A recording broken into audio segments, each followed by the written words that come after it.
I'm going to share. I'm going to share my screen with everyone just to kind of show you the agenda. And again, my name is Jim Cirillo. I'm the campus director of Student Financial Services at the Lincoln Center campus. And I manage all of our loan processes. So I can help answer any questions you have. And we all, as Lisa mentioned, we also have people on the chat that can answer your questions. Our basic agenda for tonight is we're going to go over some federal direct loan basics, what your cost of attendance is, the federal direct graduate unsubsidized loan, the federal direct graduate plus loan, and private education loans. These are the three by far the most common loan options that our students use. You're going to see me refer to our website quite a bit. As Lisa mentioned, we're going to share this presentation with all of you. And there's a lot of links throughout here that send you directly where you need to go. And a lot of those links go to our website. We've done a lot of work on really streamlining our graduate financial aid page that I'm showing you right now. So when you go to it, it gives you some information on reaching us, and you could see on top the nav bar options. You're going to see me essentially go almost right through in the presentation. So please refer to the website on anything that you need more information on that I'm presenting about. All right, let me make this bigger. All right, so some federal direct loan basics. Repayment is not required if you are enrolled at least half time. Your loans are automatically going to be put into deferment. Fordham will report to your loan servicer that you are enrolled at least half time. When you go into repayment on any loans you borrow at Fordham, all students have one grace period of 6 months after their enrollment falls below half time. If you borrowed as an undergraduate student, you may have already used that. So you may go into repayment as soon as your enrollment falls below half time or you graduate. There are a lot of different repayment plans available for these loans. This presentation is mostly going to focus on the loans themselves and giving you the information you need to choose which loan you need and the application process. But I encourage you to use that link to look at the different repayment plans that are available. The standard plan is 10 years, but it can be extended for up to 25 years. And there are various income-based repayment plans where your monthly payment is based on your income. There are deferment and forbearance options for federal loans. A deferment or forbearance is a period in which your monthly payments are temporarily suspended. Something to keep in mind that all federal direct loans right now are on what's called the pause due to COVID.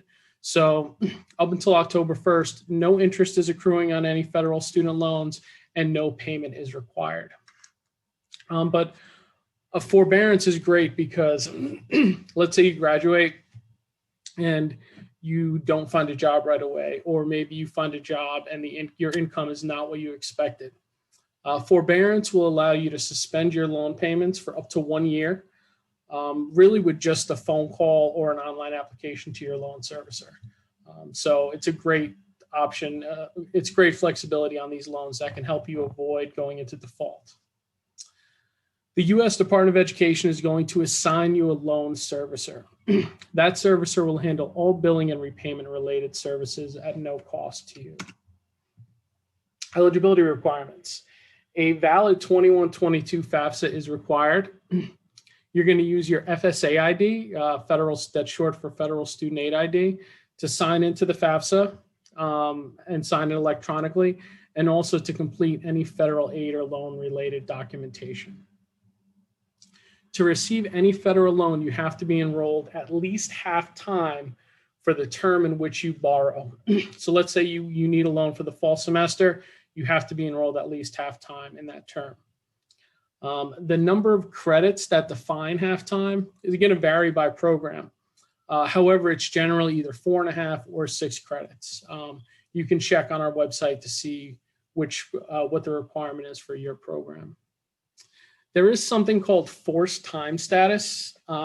This is mainly specific to PhD students who are working on their dissertation or students doing field work. So if you're not enrolled at least half-time, but you're doing the equivalent of half-time work outside of the classroom, you could apply for this forced time status, which will allow you to borrow and keep your loans in deferment. Students must also maintain satisfactory academic progress. Let me click on this link. So we have this page. Satisfactory academic progress is a federal requirement that requires students to have a specific GPA and to be progressing through their program at a certain rate. The GPA and that rate of progress is determined by your program. But if you want to see your specific school's SAP policy, you can see it right here if you click on your specific school. If you are entering as a first-time student, you have good SAP. But as a continuing student, you will have to meet those guidelines. If for any reason you do not meet those guidelines and you get a notification that you are not making satisfactory academic progress, your dean will reach out, and we have an appeal form here on the web that you can click on and submit an appeal to the dean, and they can put you on like probation or an academic plan so you regain your loan eligibility. You must also be a matriculated student, so a degree-seeking student in a degree-granting program. Quick note for new students, make sure that the Office of Admissions has an official copy of your undergraduate transcript. That's going to be required for you to be able to borrow as well. The rates and fees for the federal loans. You could see the graduate unsubsidized loan, the rate is 1% lower than the Graduate Plus. Where there's a big difference is in the fees. So every federal direct loan, an origination fee is deducted from it. For the grad unsubsidized loan, it's 1.057, and for the grad plus loan, it's 4.228. This is not money that comes to Fordham. This is deducted by the Department of Education. As you can see here by the rates and the fees, we suggest you use your federal direct unsubsidized loan eligibility first before considering other options. Again, it has the lowest interest rate, lowest fee, and there's no credit check required. The interest rate for all federal direct loans are fixed for the life of the loan. So any unsubsidized loan you borrow right now in 21-22, for the rest, until you pay that loan off, the rate is going to be 5.28%. However, the interest rates do change annually. So if you borrow a loan in 22-23, it's going to have a different rate, and the rate for that loan will be fixed for the life of the loan. I mentioned the origination fee above. So an example of that, let's say you take out a $6,000 unsubsidized loan. That would result in $5,937 in the net disbursement to the student's bill. And this fee is already taken into account on your billing statement, so you don't have to account for it there. I'm going to go more into the fees and calculating them in a few more slides. Let's talk about your cost of attendance. This, it sounds pretty straightforward, but there are a few different components to it. We break them down based on direct and indirect costs. Direct costs are typically charged by the school or college. So for everyone, that's going to be tuition and fees. For people living on campus, it may also be living in the dorms and the cost of a meal plan. Indirect costs are expenses you're going to incur to attend Fordham that we're not going to send you a bill for, like books, miscellaneous expenses, travel, room and board if you live off campus. So these are your indirect costs. Your cost of attendance is essentially an estimate of all education expenses you will incur during a period of enrollment. You can receive loans, you can receive aid and loans to cover both your direct and indirect expenses. So if you need to borrow to cover some books, travel, or if you're a student that isn't working right now and going to school full time and you need money to cover your rent, you can also borrow to cover your rent. Just keep in mind that when you borrow those funds, you will receive a refund for them usually about 2 weeks after the start of classes.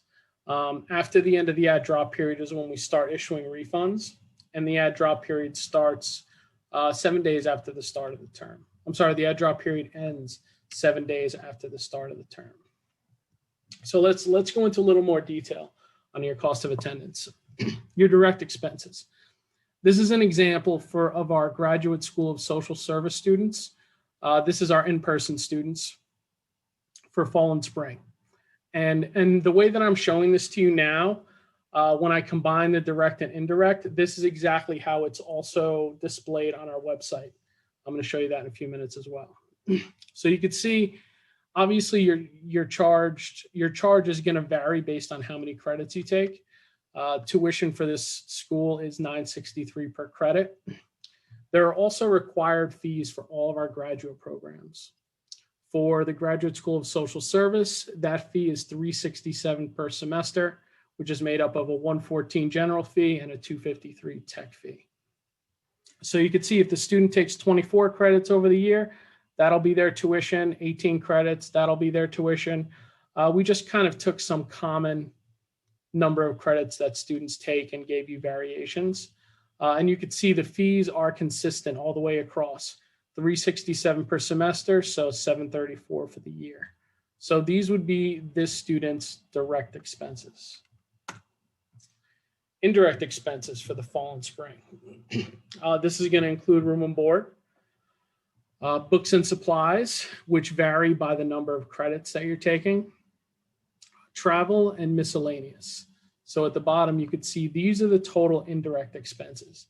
Now, these are the items that you can borrow and receive a refund to cover from Fordham.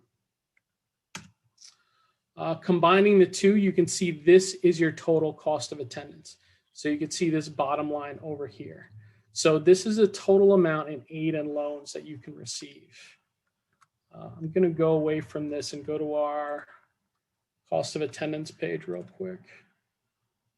So from our homepage for Graduate Financial Aid, if you click on cost of attendance, you can see that all of our schools and programs are listed. And then if you click on a school, all of the various programs are listed for that school. So I think this is the example that I used. All right. So let's get into the different loan options. The Federal Direct Graduate Unsubsidized Loan. This is by far our most popular option. I pulled some numbers before the session, and of all of the graduate students that borrowed at Fordham, any combination of loans or any single loan, 93% of them borrowed the unsubsidized loan. In terms of eligibility, all students eligible for federal aid are eligible for these loans. You know, one thing I didn't put on there, but I have on another slide, it's as long as you didn't reach your lifetime borrowing limit, which is $138,500. A credit check is not required for this loan. But again, as I mentioned before, students must be enrolled at least half time to receive it. How much can you borrow? The annual borrowing limit is $20,500. So when I say annual, that is for one academic year at Fordham. And Fordham's academic year, this varies from school to school, but at Fordham, it starts with the fall and it ends with the summer. So this means you can borrow $20,500 over the fall 21, spring 22, and summer 22 terms. And then you would become eligible for an additional $20,500 at the start of the fall 22 term. This is something to keep in mind if you're planning your finances out through the entire year. As I mentioned before, the aggregate borrowing limit is $138,500, and that includes any federal subsidized or unsubsidized loans you borrowed as an undergraduate. If you have met this limit, the Graduate Plus loan is an option. If you have to borrow, the Graduate Plus loan is an option if you have to borrow more than the $20,500, or if you've already reached the $138,500 aggregate limit. And I'm going to go into a lot of detail on the Graduate Plus loan in a few slides as well. Requesting your, well, this should be unsubsidized loan. Um, so the graduate unsubsidized loan is not going to be offered to you by Fordham. We are going to ask you, we are going to send you emails reminding you and sending you a link telling you if you want an unsubsidized loan, complete this application. So that form can be accessed through a direct link that I have here.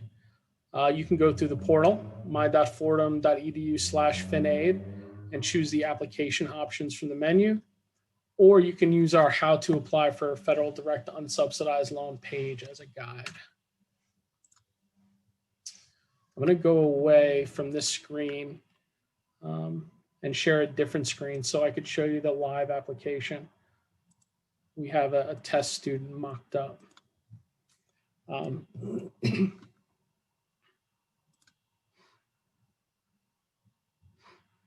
So this is what you're going to see once you log into our portal. This is the main page. And from the menu, you're going to click on applications, or you could use the direct link. And you're going to see, you may not see all these applications. This is just a test, but you will definitely see the grad unsubsidized loan request form, and you will also see the grad plus loan request form. So let's click on the unsubsidized request form. The information at the top tells you a lot of things that we already just went through. One thing to keep in mind, make sure that you are choosing the correct academic year. So you could see up here, this is 21-22, and that is the loan, the year you are applying for. Gives you some information on eligibility. It tells you to use your e-bill and cost of attendance as resources to help you determine how much you need to borrow. So that's a direct link to where you can view your bill. And the other link is to where you can see your cost of attendance. So I would definitely use those to help guide you. Let's get into the questions. The first question is your loan period. So your loan will be spread out evenly across the terms in which you will be enrolled. So if you can select one, do you want a fall only loan, a fall spring loan, or a spring only loan? If you choose a fall spring loan, let's say you choose $20,000, it'll be $10,000 for fall and $10,000 for spring. This student that I chose is in a semester-based program. If you're in a trimester-based program, you'll also see this summer as an option. Next is indicate the number of credits for which you plan to enroll. So let's say I want to choose fall and spring, and I'm going to take 6 credits in the fall and 9 credits in the spring. The reason why we're asking you this question is because if you remember back when I was going through the cost of attendance, you could see the tuition varies by the number of credits you take. So we use this as a guide to tell us what your eligibility is for these loans. And then tell us how much you need to borrow. The maximum again is $20,500. So let's say I want $15,000. And then we are asking you if you plan on using Fordham's health insurance or not. You can say you plan to use it or you already have health insurance coverage. If you tell us you plan to use Fordham's health insurance, then we'll add that into your cost of attendance. The fields that must have a value all have asterisks. So all of these fields where we're asking you a question have to have a value. So for example, let's say you wanted a fall only loan. And in the fall, you're taking 6 credits, but you're graduating after the fall. For the spring, you would just put 0. Just make sure that you're putting a value. And as long as that is the case, you will be able to hit the submit button, which I will not do for this student. So that is the application. Let me go back to the presentation. And I have some screenshots in the presentation for when we share it with everyone, so you can refer back to it. MPN and entrance counseling. These are both done at studentaid.gov.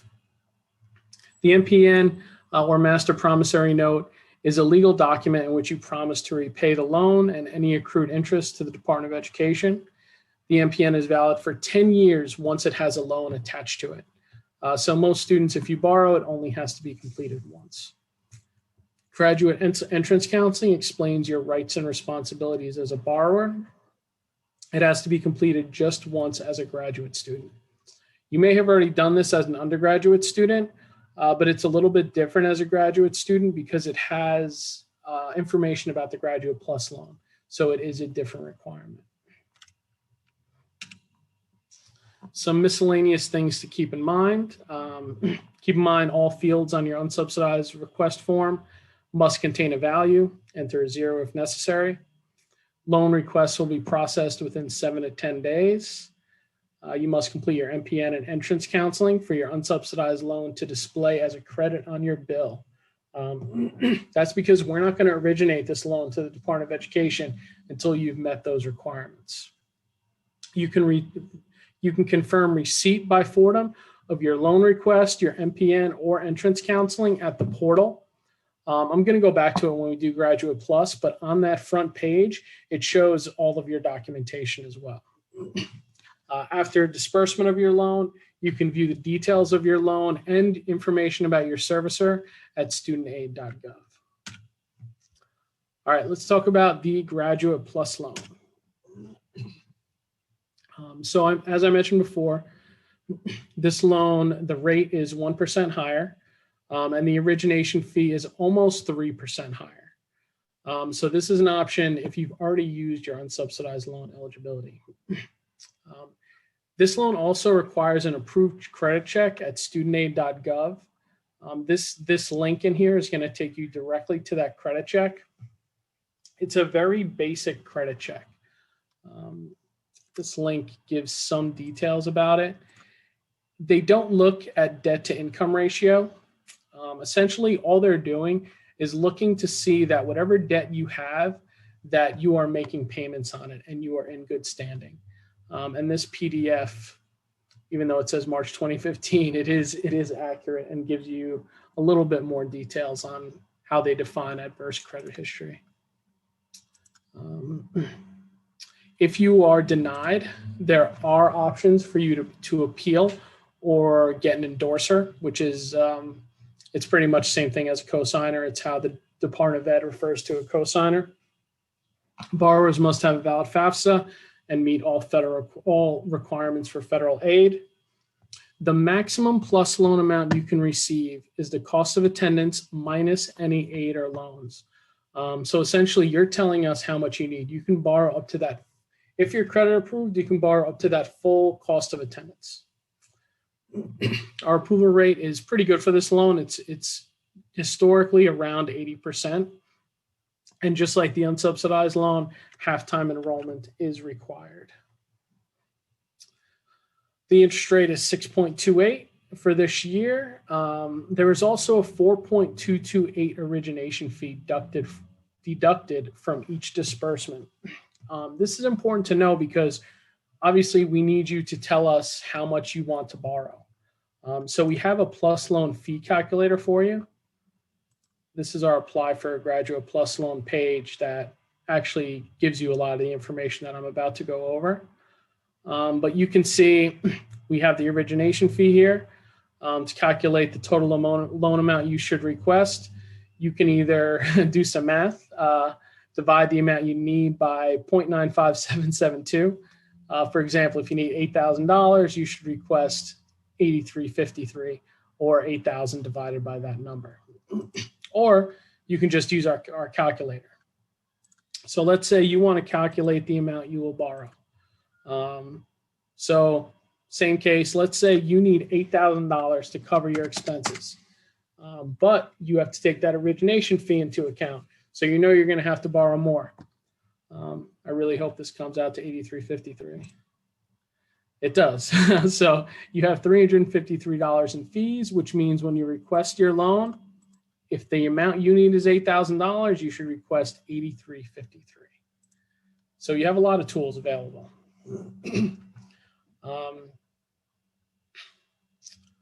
You're going to have a lot of repayment options on this loan. I'm going to get into that when we get into the credit check.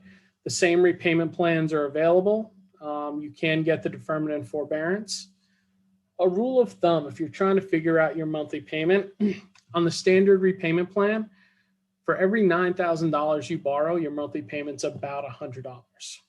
Or if you're on the 20-year extended plan, for every $14,000 you borrow, your monthly payment is about $100. Applying. I know I keep on plugging our website, but our Apply for a Graduate Loan Plus Loan page is a great resource. To apply, you can use this direct link or go to studentaid.gov, mouse over Apply for Aid, and choose the Apply for a Graduate Plus Loan option. So we're sending you to studentaid.gov to do the credit check and indicate your amount. And I'm going through these questions now with these bullets in order of how they're going to be asked on the application. So you're going to select 21-22 as the award year, Fordham as your school, and then you get to the point where you can select your repayment. You can go into full repayment after the loan is fully dispersed, repayment after you are no longer enrolled at least half time, or 6 months after you are no longer enrolled at least half time. So you have the option on the application. We also encourage you to authorize, to check the box for authorization for school to use funds to satisfy other charges. If you do not check that box, if you have like parking fees, lab fees, late fees, you will not be able to use these loan funds to cover those charges. So if you want your loan to be able to cover all your fees and charges, you should click that button. This part is really important. You are given 3 options for requesting the amount of a loan. Number 1 is the maximum amount for which you are eligible. A lot of people think that this means that this is the amount that will cover your balance, but it is not. This is your full cost of attendance. So this is the maximum amount, including room, board, travel, miscellaneous expenses. When students choose this option, it normally results in a refund of between $4,000 and actually up to $25,000 per term. And a lot of times students come back to us later and say, I didn't want that much. Please return some of the loan funds. So we kind of discourage you from that. Your next option is to specify a loan amount. This is what we suggest. So please tell us how much you need to borrow. Again, use your e-bill, cost of attendance, and plus loan fee calculator to help you determine that amount. The third option is unknown. Some students just want to apply to see if they get approved, and that's fine. But if you choose that option, you do have to follow up with us and complete our Fordham Plus request form, which I'm going to get into in a few slides. So those are your options.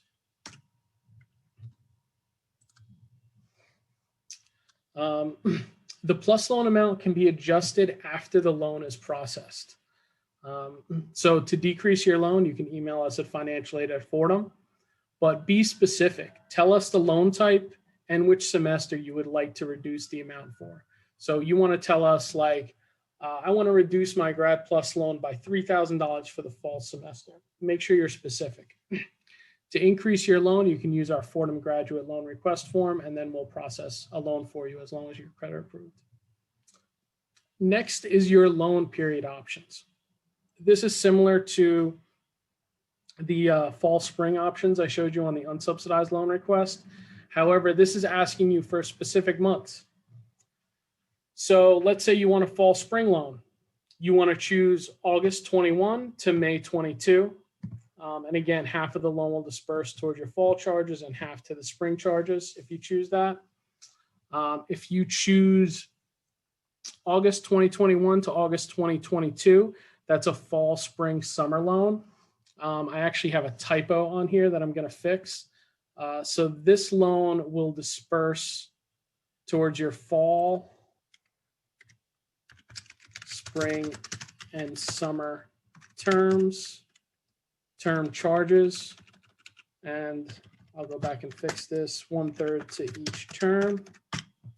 And then if you choose, say, January 22, I apologize, I have a few typos on here. Let's say you choose January 22 to May 22. That would be a spring only loan, and it would cover your spring charges. So those are the loan periods. I mean, as long as you're kind of close, we are gonna take the dates in which you're enrolled and choose the loan period that is most like the months that you chose.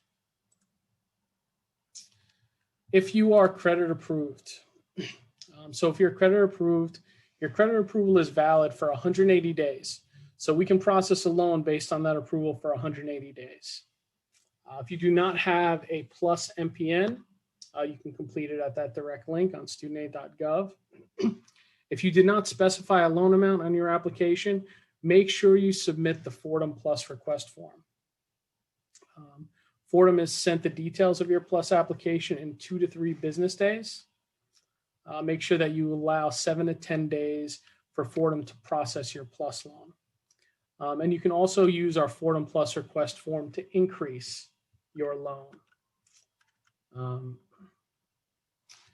If you are credit denied, you have 2 options.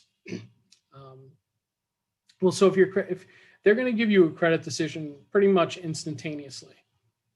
If you're denied, they will send you something in the mail telling you why you were denied. And they're also going to email you an endorser code.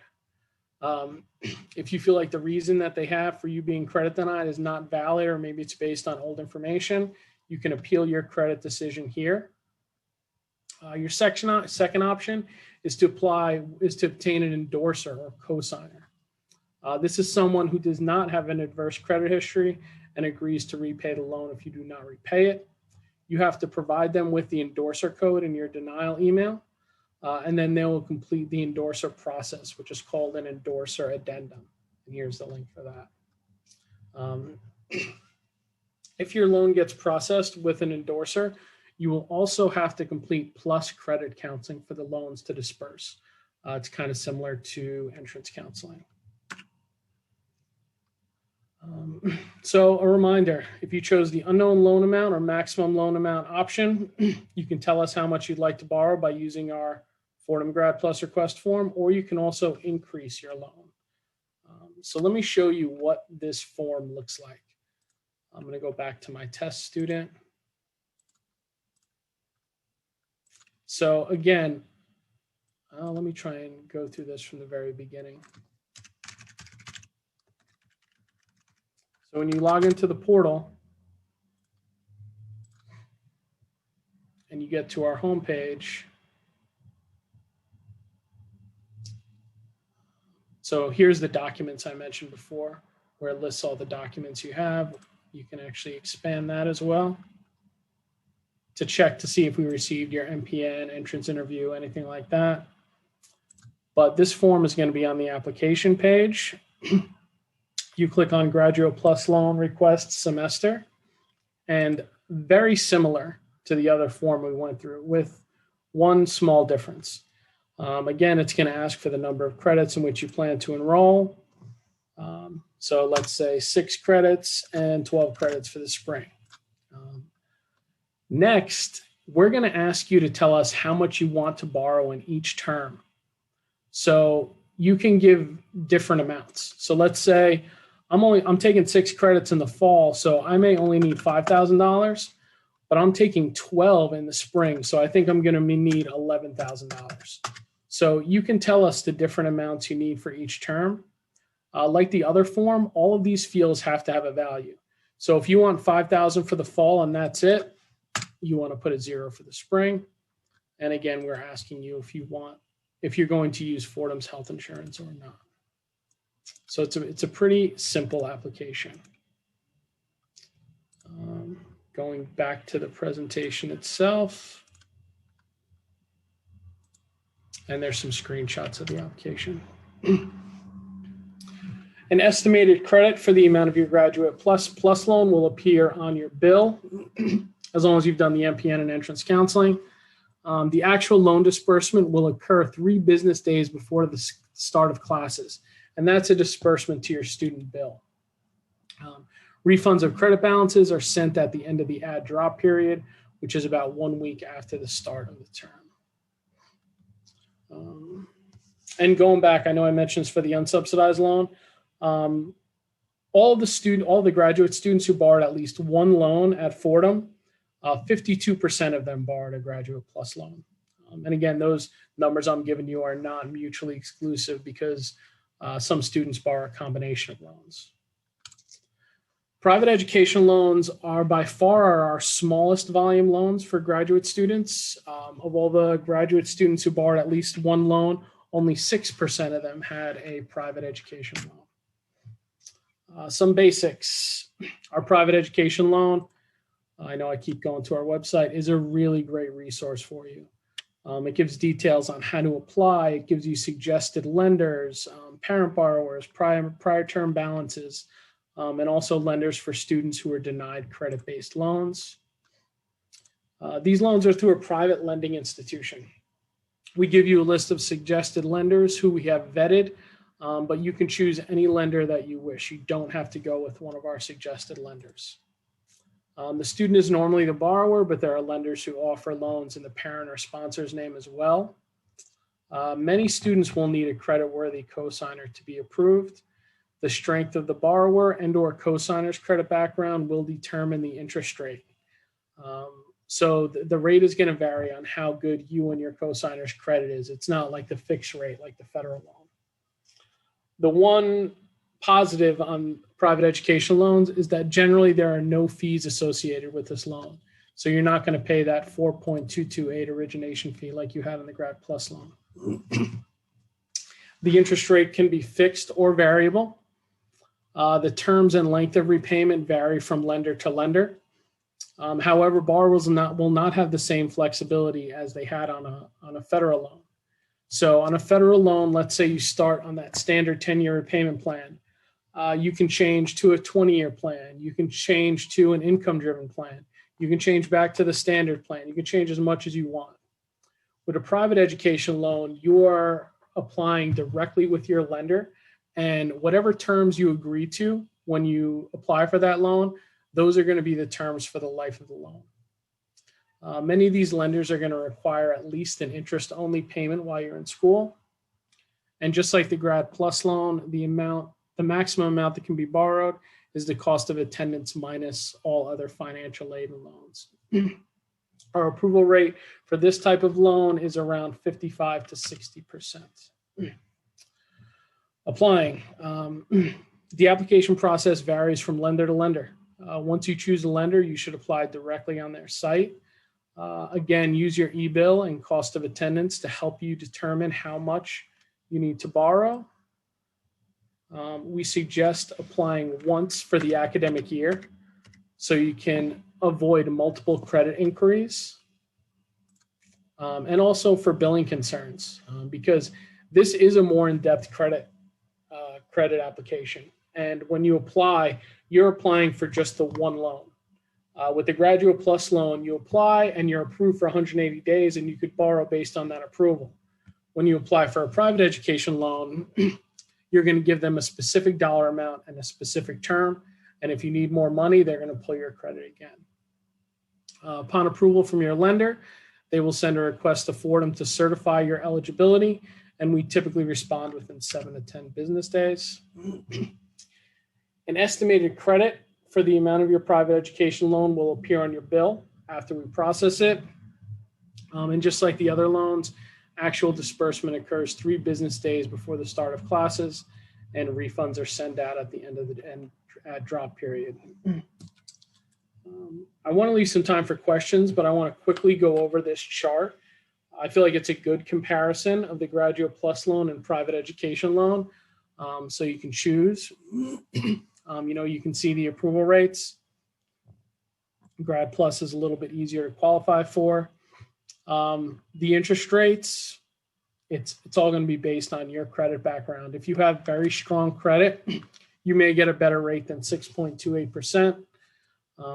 Again, there's no fee for the private education loans. There may be a handful out there that charge a fee, but it's fairly rare. I think there may be a few state agencies that do it. So that's a savings. The big difference is in repayment, you have a lot of flexibility with the Graduate Plus loan. You can get a deferment, a forbearance if you're struggling to make payments. You can change your repayment plan anytime you want. There are loan forgiveness options. With the private education loan, whatever you agree to at the time of signing your loan application, you are bound to those terms. They do not have to, and in a majority of cases, will not offer you a deferment or forbearance. You cannot change your payment options. So I guess a good way to say it is that our more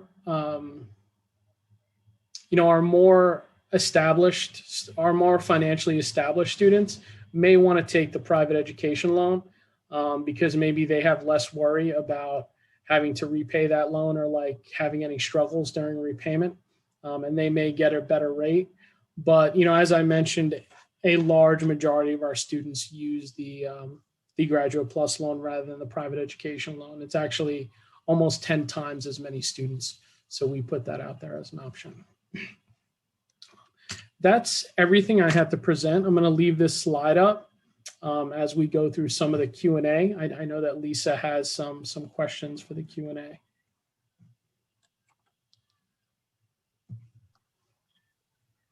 Yes, thank you, Jim, for that presentation. I do have some questions. We got a lot of great questions coming in. Thank you, of course, to our great panelists who are answering them furiously. One question that came in a couple times was, how can a student who is living off campus expect their room and board costs to factor into their cost of attendance? I'll tell you how we determine the room and board cost. Every few years, we go out and do a survey of students. We also adjust it annually for the Consumer Price Index to take inflation into account. And we also compare ourselves to other schools in the area. Usually we're a little bit more generous, so we give a little bit more of an allowance. But if your cost of living is a lot more than what we are allowing, you could send us in a copy of your lease and request an increase for it. But we find that most students, it accommodates most students, our cost of attendance. Excellent. Thank you, Jim. We also got a couple of questions that were similar in regards to the applications that are on the web. A few students expressed that they're taking a course that they expect to take a summer course. However, there's only a fall spring option right now. So how should those students proceed if they know they're going to take a summer course, but they don't have an option to request a summer loan at this point in time? Yeah, that's a great question. So in the example I used, that student was in a semester program, which I'm guessing that the person who asked the question is in that as well. For those students right now, since the summer is not a standard term for their program, they're only going to have this fall and spring option.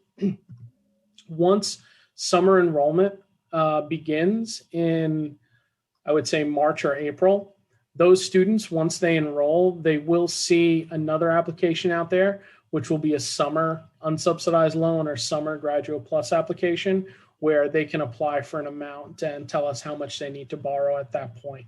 And again, if it's the Graduate Plus loan and you had one for fall and spring, we could just add that on to the amount you received for fall and spring. Excellent. For a student who plans to borrow to cover some of their expenses outside of their direct charges, can you just go into a little bit of detail about what that will look like on their e-bill in terms of a credit, how we process the refund, and then also I'll take this moment just to plug direct deposit. If Jim, you want to go into a little more detail about what that means, we do encourage students to sign up for a direct deposit, as it is a much more streamlined option than the receiving a check in the mail. Yes, definitely. So you can apply now and request a loan for that amount to cover your indirect expenses. The way it would look now on your e-bill is you're going to see direct charges, and then you're going to see a section for estimated credits, and your estimated credits would just exceed your direct charges. For all of our students, that money actually disperses to your account 3 business days before the start of classes. So as long as you're meeting all the requirements and you're enrolled at least half time, 3 days before the start of classes is when that estimated credit is going to become an actual loan disbursement. Then the add drop period ends 1 week into the start of the term. And that's when we're going to begin sending refunds to students. As Lisa mentioned, we do send them electronically. And on our student accounts page, we do have a section where you can sign up for ACH or electronic refunds. Excellent. This is a quick question, but I think it's worth asking live. Does a student have to take any action in terms of accepting the loan once they apply for and understand that they've been approved for the loan? No, that's a really good question. You do not, because you are the one requesting the loan from us. So you don't have to accept it. We are going to post it to your account as accepted. I'm trying to find the link for the refunds page. There is a direct link on our website in student accounts where you can sign up for electronic refunds. I just can't seem to find it right now. I apologize.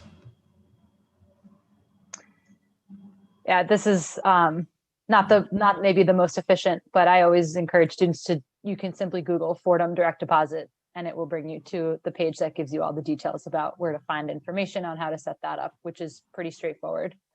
Thank you for helping me stall, Lisa. I just found it. You found it? So, yeah, here's Perfect. direct deposit to your student refund. And it gives you the instructions right here.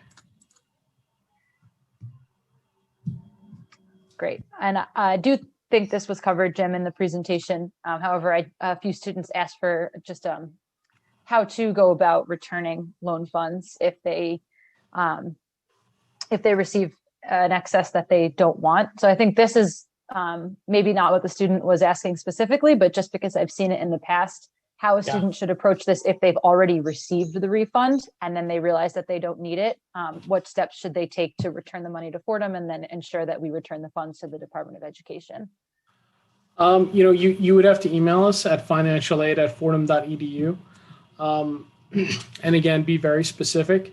Tell us the loan type you want reduced and tell us the term you would like reduced for and the amount. We would return that amount, but you would also have to send the funds to Fordham to repay that balance. But we would do that on your behalf. Excellent. Thank you. I thought this was a great question. If you defer or your loan goes into forbearance, do you still accrue interest on that loan? Yeah, that's a really great question. So when you're in forbearance, your loan does actually accrue interest. And one negative to forbearance is that any interest that accrued while you were in a forbearance gets capitalized. So let's say you accrued $200 in interest during your forbearance. That $200 is going to get tacked onto your principal balance. So you would actually have to pay interest on that. So that is one negative. But I just want to go back and mention one other thing, because we've talked about increasing your loan a few times. I just wanted to clarify that if you're denied and you for a Graduate Plus loan and you wind up getting approved with an endorser, that endorser is going to give a dollar amount, the maximum amount that they will allow you to borrow with them as the endorser. So they may say $10,000. If your loan has already been processed for $10,000, we can't increase that loan any further. The endorser would have to go out again and say, all right, I want to endorse an additional, $5,000, $10,000. And then we would be able to process your loan increase. Thank you for that clarification. This question will not necessarily apply to the whole audience. However, I think it's a good question to answer. First, I'll preface it by saying that our department, the Office of Student Financial Services, doesn't award any gift aid or aid that doesn't require repayment to graduate students. That occurs through your specific graduate school has more information on how you can obtain gift aid, scholarships, and grants, etc. However, the question is, how should a student calculate anything offered either outside aid, let this car pass, sorry. How can a student factor in outside aid they receive or from their graduate school gift aid into their loan borrowing process? Okay, so most programs, upon your acceptance, uh, they will tell you if you are going to receive any gift aid. And as Lisa mentioned, your specific department will be the one who determines if you receive gift aid. The financial aid office is generally just going to process your loans. So on our website, on the graduate financial aid page, you can see I just clicked on the institutional funding and assistantships page, and this lists where you can get more information on aid for your specific school. But if you're receiving that aid, if you're receiving aid from your school, from Fordham, you should see that already reflected on your bill as an estimated credit. However, if you're receiving outside aid, you should inform Fordham about that outside aid, and then you can deduct whatever portion will be applied to the fall semester, and then for your spring bill, whatever portion is going to be applied to the spring semester. Excellent. Thank you, Jim. We do have about 4 minutes until 8 o'clock, and I want to be conscious of everyone's time here. So we're going to close down the question and answer live portion of the program. However, we'll keep the Q&A open for you to continue asking questions as time winds down. We want to thank you all so much for your questions and participation in our event tonight. We hope that this information was helpful to you as you navigate the loan borrowing process. And we want to end tonight's session by letting you all know we're here for you as resources beyond this webinar. So I'm going to post our office's contact information in the chat box at this time. It's also posted on our website in various places.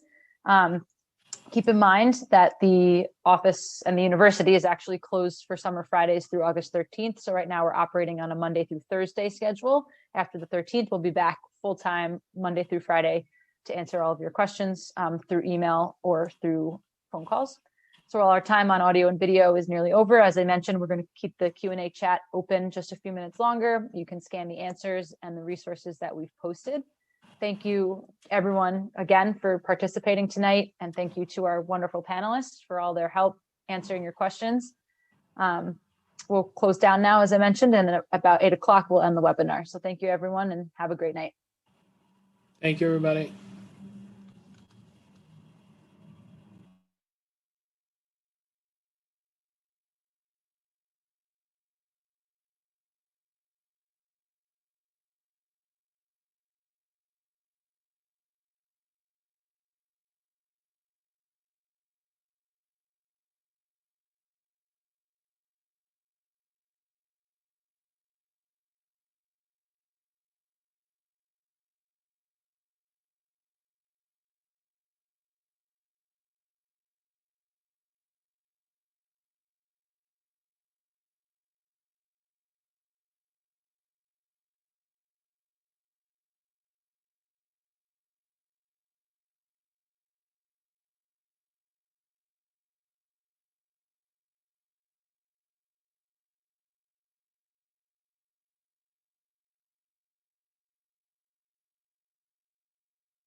Thanks again, everyone, for your questions today and for joining us.